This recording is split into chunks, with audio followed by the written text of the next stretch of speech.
تو حضرات گرامی شہید کا معنی یہ ہوا کہ شہید حاضر ہوتا ہے تو جیسے ہی اس کی روح مبارک اس کے جسم سے نکلتی ہے وہ خدا کی بارگاہ میں حاضر ہو جاتا ہے اور سارے حجابات اس کے سامنے سے ہٹا دیے جاتے ہیں۔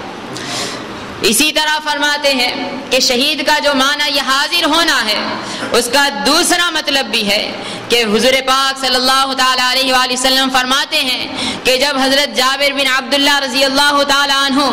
روتے ہوئے حضور کی خدمت میں آئے اور آپ کے والد حضرت عبداللہ جنگ احد میں شہید ہو گئے اور وہ بے انتہا رو رہے تھے تو حضور پاک صلی اللہ علیہ وآلہ وسلم نے فرمایا کہ اے جابر رو مت، میں دیکھ رہا ہوں کہ تمہارے والد کے جنازے پر سارے فرشتے حاضر ہو گئے ہیں اور اپنے پروں سے ان کو سایہ کر رہے ہیں۔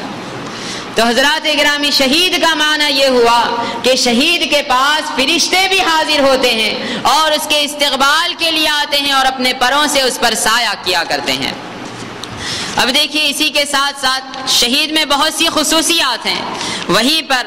شہید کا ایک دوسرا معنی بھی لیں گے کہ شہید کا معنی فرماتے ہیں الحضور مع الشہادت اما بالبصیرۃ او بالبصارہ، کہ فرماتے ہیں امام اصفہانی المفردات میں فرماتے ہیں یعنی موجودگی مشاہدے کے ساتھ، خواہ یہ مشاہدہ سر کی آنکھ سے ہو خواہ دل کی آنکھ سے۔ اس کے معنی روح سے شہید کا معنی ہوگا مشاہدہ کرنے والا۔ قرآن و سنت کی روشنی میں ہم دیکھتے ہیں کہ آخر شہید کس شے کا مشاہدہ کرتا ہے۔ تو دیکھیے جیسا کہ ابھی کہا گیا کہ شہید جیسا ہی شہید ہوتا ہے اور اپنی روح مبارک اللہ تعالیٰ کے سپرد کرتا ہے تو اس کے ساتھ ہی فوراً وہ اللہ تعالیٰ کا مشاہدہ کرتا ہے۔ اس کے ساتھ ساتھ فرماتے ہیں کہ جب اللہ تعالیٰ کسی کو درجہ شہادت پر فائز کرتا ہے تو اللہ تعالیٰ نہ صرف اس کو اپنا جلوہ دکھاتا ہے بلکہ زمین و آسمان کے سارے حجابات اس کے آنکھوں کے سامنے سے ہٹا دیے جاتے ہیں۔ زمین کے نیچے کی چیز ہو یا آسمان کے اوپر کی چیز، چاہے جنت ہو کہ دوزخ، شہید سے کوئی چیز پوشیدہ نہیں رکھی جاتی بلکہ شہید تمام چیزوں کا بیک وقت مشاہدہ کرتا ہے اور سب کچھ دیکھ لیتا ہے، تو اسی لیے اس کو شہید کہا جاتا ہے۔ اب دیکھیے حضرات گرامی شہید کے اور کئی معنی ہیں۔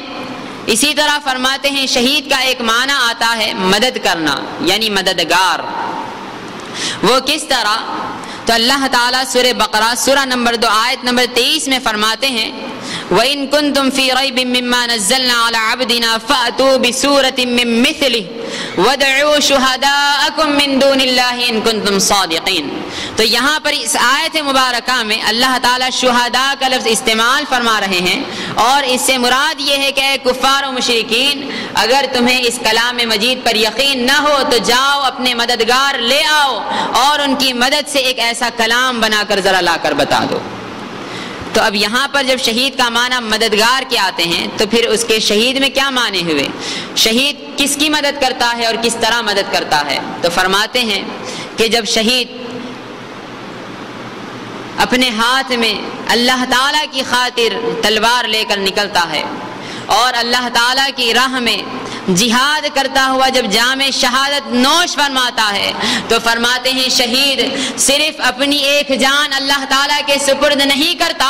بلکہ وہ انسانیت کے لیے یہ مدد کر جاتا ہے کہ اس کی شہادت کو دیکھ کر سوتی ہوئی آنکھیں جاگ اٹھتی ہیں، اس کی شہادت کو دیکھ کر جو لوگ دین میں پیچھے ہیں وہ آگے بڑھ جاتے ہیں، اس کی شہادت کو دیکھ کر سب دین کے کاموں میں مستغرق ہو جاتے ہیں۔ اسی کے ساتھ وہ دین کی رہنمائی میں مدد کر جاتا ہے، دین کی سربلندی میں مدد کر جاتا ہے، اللہ تعالیٰ کے اعلاء کلمہ حق میں مدد کر جاتا ہے۔ غرض کے شہید صرف اپنی جان نہیں دیتا بلکہ اپنی ایک ذات سے اسلام کا نام بلند کر جاتا ہے اور دین کی مدد کر جاتا ہے۔ تو حضرات گرامی شہید کا یہ معنی ہوا کہ شہید وہ ذات ہوتی ہے جو اللہ تعالیٰ کے دین کی مدد کرتی ہے، اللہ تعالیٰ کے بندوں کی مددگار ہوتی ہے اور اپنی جان اللہ تعالیٰ کے سپرد کرتے ہوئے بھی ساری